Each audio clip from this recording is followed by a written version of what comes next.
नमस्कार दोस्तों, मैं शुभम रंजन आप सभी का जीएस गुरु स्वागत करता हूं पुनः आप सभी का एक बार प्रवीण मैथ्स क्लासेस के यूट्यूब चैनल पे। ठीक है, चलिए तो दोस्तों आज हम लोगों का उत्तक का टिश्यू चैप्टर का सेकेंड क्लास होने वाला है और पहला क्लास जो है उसका लिंक अगर आप लोग नहीं देखे होंगे उस वीडियो को तो पहले क्लास का लिंक आप लोगों को डिस्क्रिप्शन में मिल जाएगा, आप लोग जाकर के एक बार देख लीजिएगा।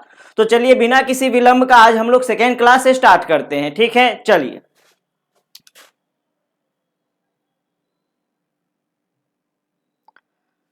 देखिए दोस्तों, तो पिछले क्लास में हमने स्टार्ट किया था पादप उत्तक के बारे में और पादप उत्तक का जो एक भाग है, क्योंकि मैंने बताया था कि पादप उत्तकों को मुख्य रूप से कितने भागों में बांटा गया है, कितने श्रेणियों में बांटा गया है।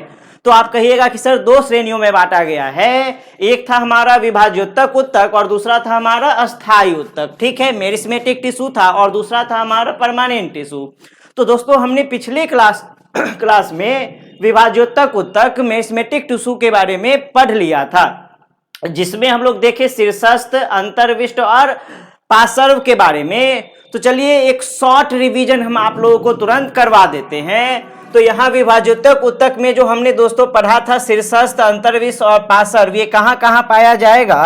तो देखिए दोस्तों, अगर ये हम पेड़ बना देते हैं और ये नीचे जड़ है, ठीक है, ये जड़ है, तो जड़ों में जो है दोस्तों, जड़ों में हम क्या बताए थे, तो आप कहिएगा कि सर जड़ में चूंकि लंबाई बढ़ाने वाला जो भाग होता है वहां पे आपको शीर्षस्थ मिलेगा। तो आप कहिएगा कि सर जड़ में शीर्षस्थ होगा और ऊपर भी क्या हो जाएगा, यहां पर शीर्षस्थ हो जाएगा। ठीक है, शीर्षस्थ हो जाएगा क्योंकि लंबाई बढ़ने का काम ऊपर होगा और कहां होगा, नीचे होगा। दूसरा था हमारा दोस्तों ये हमारा पार्श्व। तो ये पार्श्व जो है दोस्तों, लेटरल जो है वो बगल में होगा ताकि पेड़ पौधों का मोटाई बढ़ सके। तो ये दोनों किनारों पे हम इसको बना देंगे दोस्तों, दोनों किनारों पे हम बना देंगे और यहां पर आपको क्या मिल जाएगा, तो ये पार्श्व मिल जाएगा दोस्तों और इस तरफ भी आपको मिल जाएगा। ठीक है, चलिए तो ये मोटाई बढ़ाने का काम कर गया। और तीसरा हमारा था अंतर्विष्ट। तो एक बताए थे कि बगल से जो निकल जाता है एक नया टहनी पत्ता वगैरह जो निकल जाता है, वहां पर आपको क्या मिल जाएगा, तो वहां पर कहिएगा कि सर हमको अंतर्विष्ट मिल जाएगा। ठीक है, अगर मान लेते हैं कि एक साइड से निकल गया तो यहां पर दोस्तों आपको क्या मिल जाएगा, तो ये मिल जाएगा अंतर्विष्ट मिल जाएगा। तो ये 3 पॉइंट आपको याद रखना है। लंबाई बढ़ाने वाले स्थानों पे मतलब ऊपर की ओर और जड़ों में आपको मिल जाएगा शीर्षस्थ, मोटाई बढ़ाने के लिए मिलेगा पार्श्व और जो एक साइड से निकलेगा वहां पे आपको मिल जाएगा अंतर्विष्ट। ठीक है, चलिए तो अब हम लोग बात करेंगे अस्थायी उत्तक के बारे में।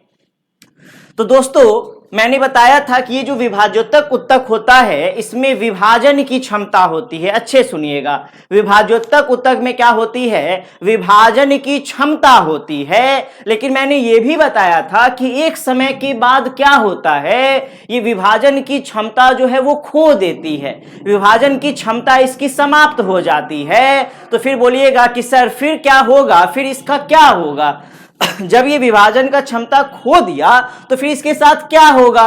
तो देखिए दोस्तों, होता ये है एक्चुअली में कि हमारे पास जो विभाज्योत्तक उत्तक है, ठीक है, एक मिनट फिगर में ही बता देते हैं। चलिए, हमारे पास जो ये जो विभाज्योत्तक उत्तक है दोस्तों, इसकी विभाजन क्षमता खत्म होती है एक विशिष्ट कार्य को करने के लिए। तो हम कहेंगे, अच्छे सुनिएगा, हम कहेंगे कि विभाज्योत्तक उत्तकों का जो विभाजन क्षमता है वो खत्म हुआ और वो खत्म हो करके एक विशिष्ट कार्य करने वाले उत्तकों में चेंज हो जाएगा।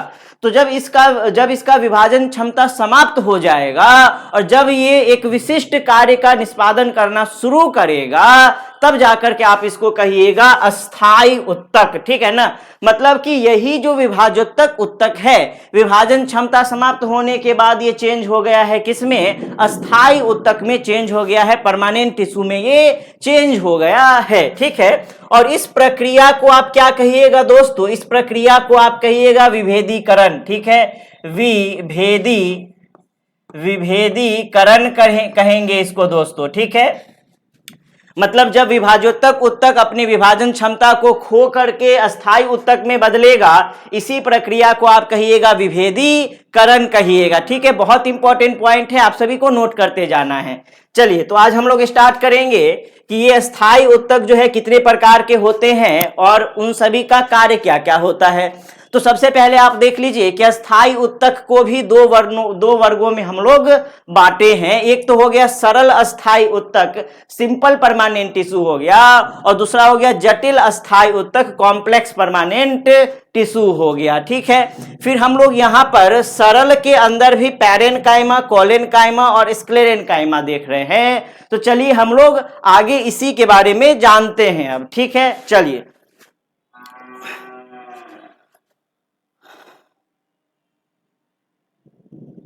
देखिए दोस्तों, तो सबसे पहले हम लोग देखेंगे अस्थाई उत्तक में हम लोग सरल अस्थाई उत्तक पढ़ने वाले हैं। ठीक है, परमानेंट टिश्यू में भी हम लोग क्या पढ़ेंगे, सबसे पहले तो सिंपल परमानेंट टिश्यू हम लोग पढ़ेंगे। ठीक है, चलिए तो अब देखिए सिंपल परमानेंट टिश्यू का जो पहला नंबर है वो है आपका मृदुत्तक। ठीक है, और इसी को हम क्या कहते हैं, पैरेनकाइमा कहते हैं। तो देखिए दोस्तों, एक बात आप लोगों को याद रखना है कि बायोलॉजी में कभी कभी क्या होता है, जो ऑप्शंस देते हैं ना, ठीक है, उसमें आपको अंग्रेजी शब्द ही दे देगा। मतलब कि ये मृदुत्तक ना दे करके आपको ऑप्शन में ही क्या मिलेगा, पैरेनकाइमा मिलेगा, कोलेनकाइमा मिलेगा, स्क्लेरेनकाइमा मिलेगा। ठीक है ना, तो आप लोगों को इस पे भी ध्यान देना है और ध्यान रखना है कि ज्यादा से ज्यादा हम लोग इस बायोलॉजी में अंग्रेजी शब्दों को ही याद करें। ठीक है, फिर ऐसा ना हो कि आता हुआ प्रश्न जो है ये हिंदी अंग्रेजी के कारण हमारा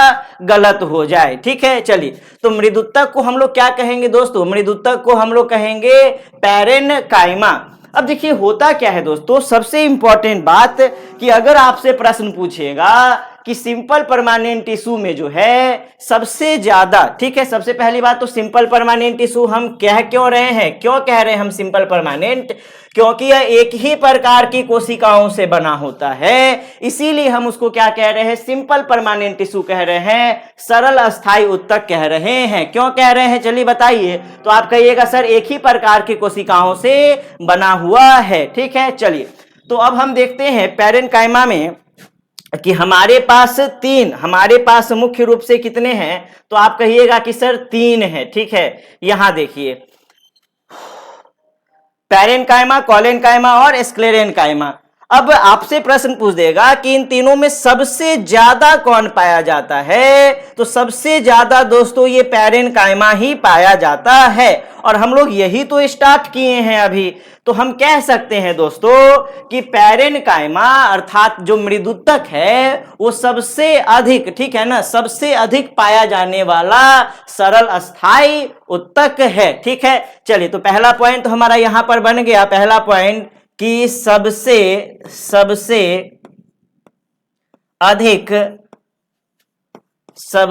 अधिक पाया जाने वाला सरल अस्थाई उत्तक, सरल अस्थाई उत्तक, ये पहला पॉइंट था दोस्तों, आप लोगों को नोट डाउन करते जाना है। अब देखिए दोस्तों दूसरा पॉइंट हम लोग ये देखते हैं कि ये जो मृदुत्तक है इसका जो अंतराकोशिकीय स्थान है, ठीक है ना, इसमें पाया जाता है। अब आप कहिएगा कि सर क्या मतलब हुआ इस अंतराकोशिकीय स्थान पाया जाता है का क्या मतलब है, कुछ समझ में नहीं आया। तो दोस्तों समझाने के लिए ही तो हम यहाँ पे बैठे हुए हैं, मतलब बैठे तो नहीं है, खड़े हैं, खड़े खड़े समझा रहे। और देखिए पसीना भी कितना निकल रहा है, देख रहे होंगे। निकल जा भाई, नीचे गिर जा, नीचे गिर जा, गिर नहीं रहा है, इसको भी हटाना पड़ेगा तब जाकर के ये गिरेगा। ठीक है, तो देखिए दोस्तों इतना जो पसीना बहा रहे हैं समझाने के लिए ही तो बहा रहे हैं। अब यहां देखिए मान लेते हैं कि हमारे पास एक कोशिका ये है, ठीक है, किसी भी आकार का हम एक कोशिका भी बना दे रहे हैं, यहां पे एक बना दिए हम, फिर ये दूसरा बना दिए, क्योंकि उत्तक क्या होता है, कोशिकाओं का समूह होता है। ठीक है, फिर यहां पर हम तीसरा बना रहे हैं इस तरीके से।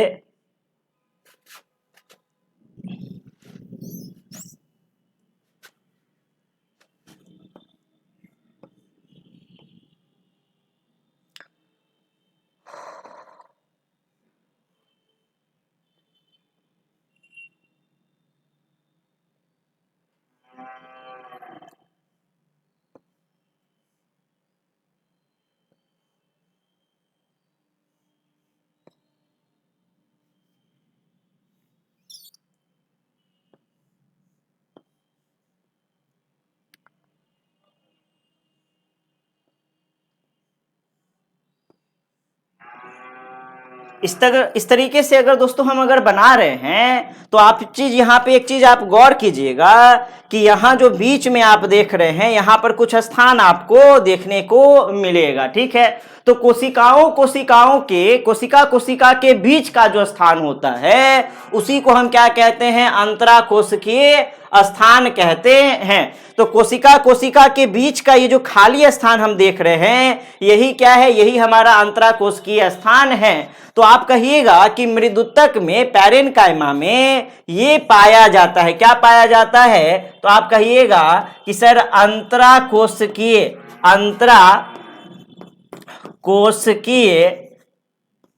स्थान पाया जाता है। ठीक है, और ये सब फिगर भी आप लोगों को नोट करते चलना है, बनाते चलना है। ठीक, चलिए, तो ये 2 पॉइंट हम लोगों का हो गया कि पहला तो अंतराकोशिकीय स्थान पाया जा रहा है, दूसरा सबसे अधिक पाया जाने वाला जो सरल स्थायी उत्तक है वो कौन सा है, तो वो मृदुतक है, पैरेन्काइमा है। अब देखिए दोस्तों, हम देखते हैं कि ये जो पैरेन्काइमा है, मृदुतक जो है, इसमें हमें क्लोरोफिल भी देखने को मिलता है। ठीक है, तो जब क्लोरोफिल देखने को मिलेगा तो आप कहिएगा कि सर क्लोरोफिल के उपस्थिति के कारण तो प्रकाश संश्लेषण होता है, तो क्या यह भी प्रकाश संश्लेषण करता है, तो कहेंगे जी हाँ बिल्कुल करता है। ठीक है, तो हम देखें कि इसमें क्या पाया जाएगा, आप कहिएगा सर क्लोरोफिल भी पाया जाएगा। ठीक है, यही लिख देते हैं। चलिए, तो इसमें क्लोरोफिल की उपस्थिति भी होती है, क्लोरोफिल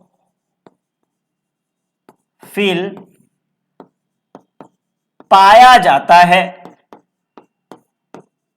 और जब क्लोरोफिल पाया जाएगा तो दोस्तों प्रकाश संश्लेषण करेगा, तो हम कहेंगे कि ये प्रकाश संश्लेषण भी करता है। ठीक है, ये प्रकाश संश्लेषण भी करता है। तीसरा पॉइंट दोस्तों कि जब इसमें क्लोरोफिल पाया जाएगा, ठीक है, तो ये हरा होगा, तो इसीलिए हम इसे और किस नाम से जानते हैं, हम इसे हरित उत्तक भी कहते हैं। क्या कहेंगे दोस्तों, हम इसे हरित उत्तक भी कहेंगे। किसके कारण, क्लोरोफिल के उपस्थिति के कारण हम इसे हरित उत्तक कहेंगे, या फिर इसी को आप कहिएगा क्लोरेन्काइमा। ठीक है, बहुत इंपॉर्टेंट टर्म है। तो ये गुलाबी रंग से हम यहाँ पे नीचे लिख रहे हैं दोस्तों, ठीक है ना, इसे आप क्या कहिएगा, क्लोरेन्काइमा कहिएगा दोस्तों। ठीक है, याद रखना है आप लोगों को। और क्लोरोफिल से आप याद रखिए ना, देखिए नाम भी तो मिलता जुलता है, आपको याद रखना है कि पैरेन्काइमा में क्लोरोफिल पाया जाता है, और क्लोरोफिल के उपस्थिति के कारण ही दोस्तों हम इसे क्या कह देते हैं, क्लोरेन्काइमा कह देते हैं। ठीक है, और क्लोरोफिल के उपस्थिति के कारण ही ये प्रकाश संश्लेषण करने में भी क्या होगा, सक्षम होगा। ठीक है, चलिए अब हम देखते हैं दोस्तों, तो ये तो हो गया हमारा हरित उत्तक। अब आप देखिए दोस्तों, समझिए कि जो पैरेन्काइमा की जो कोशिकाएं हैं, ठीक है, चूंकि ये उत्तक हम लोग पढ़ रहे हैं, और उत्तक क्या होता है, कोशिकाओं का समूह होता है। तो जो पैरेन्काइमा की जो कोशिकाएं हैं उनके बीच आपको कुछ गुहिकाएं भी नजर आएंगी, कुछ कैविटीज, कुछ खाली स्थान नजर आएगा, और इसी कारण जो है ये पानी पर क्या होता है, पानी पर ये तैरता है। ठीक है ना, पानी पर तैरने में ये सक्षम होता है। तो वो जो गुहिकाएं पाई गई, ठीक है, जो खाली स्थान पाया गया उसमें वायु होगा, वायु भरा होगा उसमें, और इसी के कारण वायु के उपस्थिति के कारण, कहां वायु की उपस्थिति, तो कोशिकाओं के बीच जो गुहिकाएं हैं, जो कैविटीज हैं, उन गुहिकाओं में वायु के उपस्थिति के कारण हम इसे क्या कहते हैं, वायुत्तक भी कहते हैं। क्या कहेंगे दोस्तों, बोलिए जरा फिर से। तो आप कहिएगा कि सर इसे हम कहेंगे वायुत्तक। ठीक है, चलिए, तो ये वायुत्तक है, और ये हम कहां लिख दें, ऊपर लिख देते हैं यहां पे।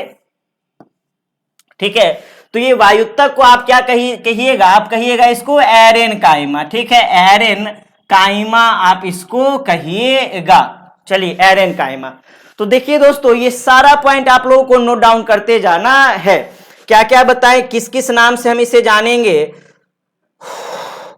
तो देखिए, एक तो हम एरेन्काइमा कहेंगे, दूसरा हम यहां पर बताए थे क्लोरेन्काइमा हम कहेंगे। ठीक है, चलिए अब हम आगे देखते हैं दोस्तों। आगे देखिए कि वायुत्तक के कारण जो है ये पानी पर तैर रहा है, ठीक है। ये एरेनकाइमा हो गया हमारा, ये हो गया। अब ये पायक, और हाँ, इसका जो है जो पैरेनकाइमा जो है दोस्तों, ये प्रायः क्या करता है, ठीक है ना। प्रायः मतलब अक्सर, इसका जो मुख्य कार्य है वो क्या है, ठीक है। तो आप कहिएगा कि सर यह पैरेनकाइमा जो है, पैरेनकाइमा प्रायः भोजन का क्या करता है, भंडारण करता है, संचय करता है भोजन का, ठीक है। तो यह भोजन का क्या करेगा दोस्तों, भोजन का संचय भी ये करेगा, ठीक है। ये इसका मुख्य कार्य हो गया। आप लोगों को सारा पॉइंट जो है वो याद रखना है। इसके बाद ये पाया कहां जाएगा, तो आप कहिएगा कि तना, जड़, पत्तियों के बाहरी आवरण एपिडर्मिस तथा कॉर्टेक्स में ये पाया जाता है, ठीक है। ये बहुत इंपॉर्टेंट पॉइंट था दोस्तों। जितना भी पॉइंट बोर्ड पे लिखा हुआ है वो सारा पॉइंट इंपॉर्टेंट है। चलिए अगले स्लाइड के अगले प्रकार के तरफ हम लोग बढ़ते हैं। अगला प्रकार है हमारा दोस्तों स्थूलोत्तक, ठीक है, कोलेनकाइमा। अब आप कहिएगा कि सर ये तो शब्द बड़ा मिलता जुलता है, ठीक है ना। तो देखिए ये है कोलेनकाइमा, और वहां जो हम लोग पढ़े थे उसमें हम लोग पढ़े थे क्लोरेनकाइमा, ठीक है ना। क्लोरोफिल के उपस्थिति के कारण हम उसको बोले क्लोरेनकाइमा, जबकि ये क्या है, ये है कोलेनकाइमा, ठीक है। चलिए स्थूलोत्तक कोलेनकाइमा। तो सबसे पहले देखिए दोस्तों, ये जो है वो जीवित है, ठीक है ना। देख रहे हैं, आपसे सीधे प्रश्न पूछ देगा कि कौन जीवित है कौन मृत है। तो ये जीवित है दोस्तों, ठीक है, जीवित कोशिकाओं का बना हुआ है। इसके बाद हम देखते हैं लंबी अनियमित ढंग से मोटी होती है। तो आपसे प्रश्न पूछ देगा कि स्थूलोत्तक जो है वो किसके उपस्थिति कारण मोटा होता है, ठीक है ना। तो हम देखें पेक्टिन के कारण, पेक्टिन के उपस्थिति के कारण ये क्या हो जाएगा, मोटा हो जाएगा, ठीक है। चलिए नेक्स्ट हम देखते हैं अंतराकोश की स्थान की बात कर लेते हैं। तो उसमें हम क्या देख रहे थे, पैरेनकाइमा में बहुत था, ठीक है ना, बहुत था अंतराकोश की स्थान, यहां पर थोड़ा सा कम हो जाएगा, ठीक है। तो आप कहिएगा कि सर अंतराकोश की स्थान बहुत कम पाया जाता है, ठीक है, बहुत कम पाया जाएगा। इसके बाद देखिए दोस्तों, आपसे प्रश्न पूछता है कि पेड़ पौधों को बिना टूटे लचीलापन प्रदान करने का काम कौन करता है, ठीक है ना। किसके उपस्थिति कारण उसमें लचीलापन आता है। तो हम देखें कि स्थूलोत्तक के ही उपस्थिति कारण, कोलेनकाइमा के उपस्थिति के कारण क्या होता है दोस्तों, तो उसमें लचीलापन आता है, ठीक है। चलिए अब लचीलापन जब आएगा, आप एक चीज गौर कीजिएगा कि अगर एकदम सूखा रहेगा, ठीक है ना, पेड़ पौधों का आप कोई टहनी लीजिए, एकदम कड़ा है, सूखा हुआ है, इसको आप जोर से पकड़ के ऐंठ दीजिए, टूट जाएगा वो। लेकिन अगर वो क्या रहेगा, वो कच्चा रहेगा, ठीक है ना, हरा भरा ही है, कच्चा है, और थोड़ा सा उसको आप झुका भी दीजिएगा तो वो मुड़ जाएगा, लेकिन वो टूटेगा नहीं, ठीक है ना। बांस वगैरह में आप देखते होंगे पकड़ के बच्चा लोग झूला झूलने लगता है उस पर, ठीक है। तो हम देखिए कि इस लचीलापन के कारण हम देखिए कि यांत्रिक सहारा देने का काम जो है वो कौन कर रहा है, वो स्थूलोत्तक कर रहा है, ठीक है। इसके बाद ये कहां पाया जाएगा, तो आप कहिएगा सर ये एपिडर्मिस के नीचे पर्णवृंत में ये पाया जाता है, ठीक है। कहां पाया जाएगा, एपिडर्मिस के नीचे ये पर्णवृंत में पाया जाएगा, ठीक है। चलिए दोस्तों हम आगे बढ़ते हैं। अगला आप देखिएगा दृढ़ोत्तक स्क्लेरेनकाइमा। अब देखिए दोस्तों, इसके नाम से ही स्पष्ट है दृढ़ोत्तक, ठीक है ना, मतलब कि ये काफी दृढ़ रहने वाला है, ठीक है, एकदम कठोर दृढ़ रहेगा ये। तो दृढ़ रहेगा तो स्वाभाविक सी बात है कि इसकी जो कोशिकाएं होंगी वो जीवित होंगी कि मृत होंगी, ठीक है ना। हम कहते हैं ना कि बड़ा कठोर दिल है यार तुम तो, ठीक है, मतलब कि जो व्यक्ति मर गया उसमें कोई भावना ही नहीं है। मरे हुए व्यक्तियों में कोई भावना है क्या, कोई भावना उसमें नहीं है। भावना तो उसी में है जो जीवित है, ठीक है, वही हंस रहा है, रो रहा है, जो भी कर रहा है, क्योंकि उसमें भावना है, मरे हुए में नहीं है। तो हम देखें कि इसकी कोशिकाएं कैसी होंगी दोस्तों, तो आप कहिएगा सर इसकी कोशिकाएं मृत होती हैं, जिसके कारण ये दृढ़ होता है, और इसीलिए इसका नाम पड़ गया है दृढ़ोत्तक, मतलब कि दृढ़ोत्तक।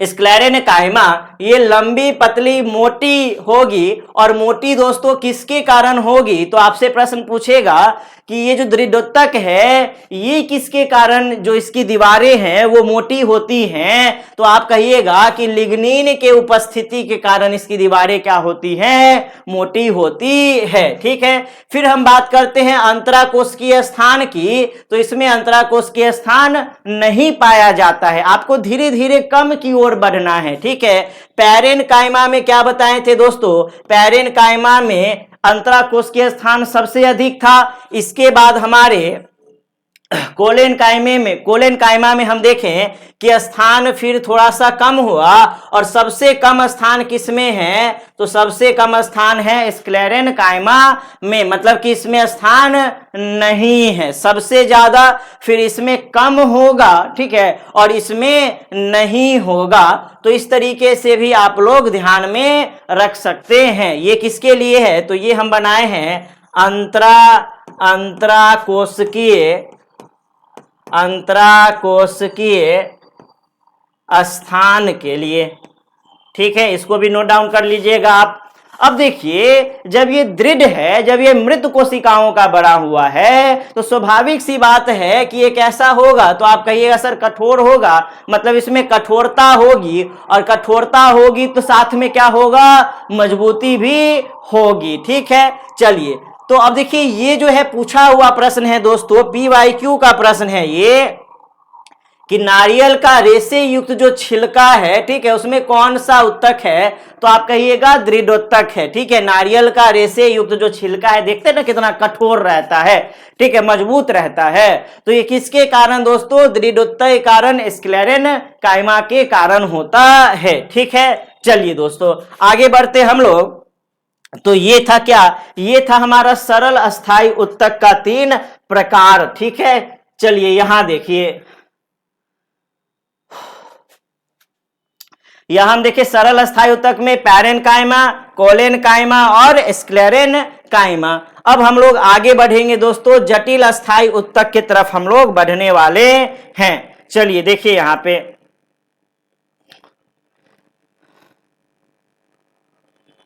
देखिए दोस्तों, तो जटिल अस्थाई उत्तक जो है दोस्तों, इसको हम जटिल अस्थाई उत्तक क्यों कह रहे हैं? तो आप कहिएगा कि सर एक से अधिक प्रकार की कोशिकाएं हैं, इसलिए हम इसको क्या कह रहे हैं? कॉम्प्लेक्स परमानेंट टिश्यू कह रहे हैं, जटिल अस्थाई उत्तक कह रहे हैं। ठीक है, चलिए, तो जटिल अस्थाई उत्तक के अंदर कौन कौन आएगा? तो जटिल अस्थाई उत्तक के अंदर मुख्य रूप से 2 आएंगे, एक तो जाइलम होगा और दूसरा क्या होगा दोस्तों?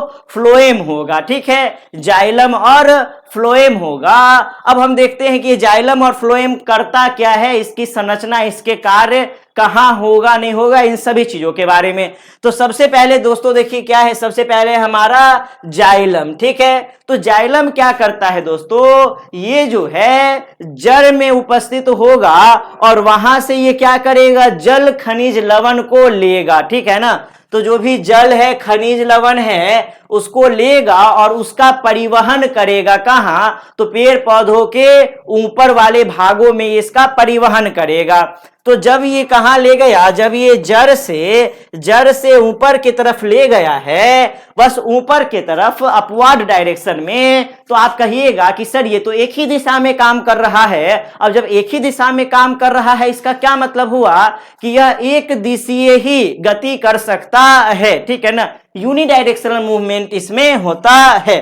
तो देखिए यहां पे हम क्या कहेंगे कि एक दिशीय, इसमें एक दिशीय, यह मुख्य रूप से एक दिशीय यूनिडायरेक्शनल, मतलब केवल नीचे से कहां की तरफ? ऊपर की तरफ, जड़ों से पत्तियों तक ये जल खनिज लवण को पहुंचाने का काम करता है। ठीक है, ज से जड़ याद रखिएगा, ज से जल याद रखिएगा, और ज से जाइलम याद रखिएगा। ठीक है, क्या क्या याद रखना है? ज से जड़, ज से जल और ज से जाइलम। तो जाइलम के माध्यम से जड़ क्या करेगा? जो जल है, खनिज लवण है, उसको ऊपर की तरफ पत्तियों में ले जाने का काम करेगा। ठीक है, चलिए इसके बाद हम देखते हैं कि जाइलम मुख्य रूप से जो है, मुख्य रूप से बोल रहा है दोस्तों, मुख्य रूप से ये किसका होगा, तो मृत कोशिकाओं, मुख्य रूप से मृत कोशिकाओं, वाहिकाओं, वाहिनिकाओं से बना होता है। जाइलम की जो है मुख्य रूप से कोशिकाएं हम क्या कहेंगे, मृत कोशिकाएं होती हैं, और मृत कोशिकाएं होती हैं तो ये यांत्रिक शक्ति प्रदान करने का भी क्या करेगा, काम करेगा। ठीक है, अब देखिए दोस्तों ये कहां उपस्थित होगा, तो आप कहिएगा सर ये संवहनी जो बंडल है इसके केंद्र में स्थित होता है। ठीक है, संवहनी बंडल के केंद्र में स्थित होता है। क्या स्थित होता है, जाइलम स्थित होता है। ठीक है, चलिए तो जाइलम आप लोगों को आ गया होगा समझ में। अब हम देखते हैं कि जाइलम जो है उसमें कौन कौन से तत्व मौजूद हैं। तो जाइलम चार प्रकार के तत्वों से बना होता है। तो ये चार प्रकार का तत्व आप लोगों को याद रखना है। पहला हो जाएगा जाइलम ट्रैकिड, इसी को वाहिनिका कहते हैं। फिर जाइलम वाहिकाएं हो गई, फिर जाइलम रेशा हो जाएगा जिसको जाइलम फाइबर कहते हैं, और फिर जाइलम पैरेन काइमा हो जाएगा। ठीक है, चलिए तो ये चार आप लोगों को याद रखना है। अब हम बात करते हैं अगले की तरफ। अब हम बात करेंगे फ्लोएम की। ठीक है, तो फ्लोएम देखिए दोस्तों, ये जो फ्लोएम है ये क्या करेगा, हम देखें कि जाइलम जो था वो जो है जल खनिज लवण को ऊपर के तरफ पत्तियों में तो पहुंचा दिया। पत्तियों में क्यों पहुंचाया, क्योंकि पत्तियों में ही क्या होता है, प्रकाश संश्लेषण होता है, और पत्तियों को ही हम क्या कहते हैं, तो पत्तियों को ही हम कहते हैं पेड़ पौधों का रसोई घर, किचन ऑफ द प्लांट हम कहते हैं। तो वहां पहुंचा दिया है, और अब पत्तियों में वहां पर जो भोजन का निर्माण हुआ है प्रकाश संश्लेषण के माध्यम से, तो उस भोजन, बने हुए भोजन को अलग अलग भागों तक फिर पहुंचाने का काम कौन करेगा, तो ये करेगा दोस्तों फ्लोएम करेगा। ठीक है, तो भोजन मतलब शर्करा का ये संवहन करेगा, प्रकाश संश्लेषण द्वारा पत्तियों में जो भोजन बनता है अलग अलग अंगों, जड़, फल, तना सभी तक ये पहुंचाने का काम करता है। और ये जब सभी तक पहुंचाएगा तो आप कहिएगा कि सर ये तो सभी दिशा में जा रहा है, ऊपर नीचे भी जा रहा है, तो ये द्विदिशीय हो गया। ठीक है ना, यह द्विदिशीय बाई डायरेक्शनल होता है, मतलब कि ऊपर से नीचे और नीचे से ऊपर दोनों दिशाओं में ये जा सकता है। ठीक है, चलिए अब हम बात करते हैं कि ये मुख्य रूप से जीवित कोशिकाओं, चालनी नलिकाएं और सहचर कोशिकाओं से ये बना होता है। और बात करते हैं कि ये कहां पाया जाएगा, तो यह संवहनी बंडल में बाहर के तरफ स्थित होता है। जाइलम कहां था दोस्तों, तो वो जाइलम जो है संवहनी बंडल में केंद्र में स्थित था, जबकि ये जो है संवहनी बंडल में बाहर की ओर स्थित होता है। ठीक है, और एक बात याद रखिएगा आप कि जाइलम और फ्लोएम दोनों को मिला करके दोस्तों, ठीक है ना, जाइलम प्लस फ्लोएम दोनों को मिलाकर के आप क्या कहिएगा, तो दोनों को मिलाकर के आप कहिएगा संवहनी उत्तक है, वस्कुलर टिश्यू है। ठीक है, संवहनी उत्तक है, ये वस्कुलर टिश्यू है। ठीक है, चलिए अब हम इसके भी तत्वों की बात कर लेते हैं। तो इसके जो है कितने तत्व हैं, 5 तत्व हैं। ठीक है, चलिए तो चलनी कोशिकाएं हो गई, इसके बाद हमारा चलनी नलिका हो गया, सीव ट्यूब्स हो गया, फिर ये साथी कोशिका है, इसी को सहचर कोशिका भी कहते हैं। ठीक है ना, कॉम्पेनियन सेल्स हो गया, फिर फ्लोएम पैरेनकाइमा और फ्लोएम रेशा होगा। तो आप देखिएगा कुछ नाम जो है वो जाइलम के तरह ही आपको मिलता जुलता इसमें दिखेगा। ठीक है, जैसे यहाँ पर जाइलम रेशा और जाइलम पैरेनकाइमा था, वैसे ही यहाँ पे आपको देखने को मिलेगा फ्लोएम पैरेनकाइमा और फ्लोएम रेशा। ठीक है, तो इन सभी को आप याद रखिएगा। प्रश्न सीधे सीधे पूछता है कि सहचर कोशिकाएं जो हैं, साथी कोशिकाएं, कॉम्पेनियन सेल्स निम्नलिखित में से किससे संबंधित है। ठीक है, चलिए तो यहां तक हम लोगों का क्या समाप्त हो गया दोस्तों, पादप उत्तक जो है हम लोगों का पूरा क्या हो गया, समाप्त हो गया। ठीक है, और आशा करते हैं कि पूरा पादप उत्तक आप लोगों को समझ में आ गया होगा। नहीं आया है तो पिछले क्लासेस का जो वीडियो है वो डिस्क्रिप्शन में आप सभी को मिल जाएगा। ठीक है, चलिए तो अगला जो हम लोग का स्टार्ट होगा उसमें हम लोग जंतु उत्तक पढ़ने वाले हैं। आप लोग पादप उत्तक अच्छे से कर लीजिएगा। और आप अगर चैनल पे नए हैं तो इसे सब्सक्राइब कीजिए। अगर आपको सही लग रहा है, वीडियो अच्छा लग रहा है तो अपने दोस्तों के साथ इसे शेयर कीजिए, लाइक कीजिए, कमेंट कीजिए। और आज के लिए अलविदा दोस्तों, इतना ही। मिलते हैं हम लोग अगले क्लास में।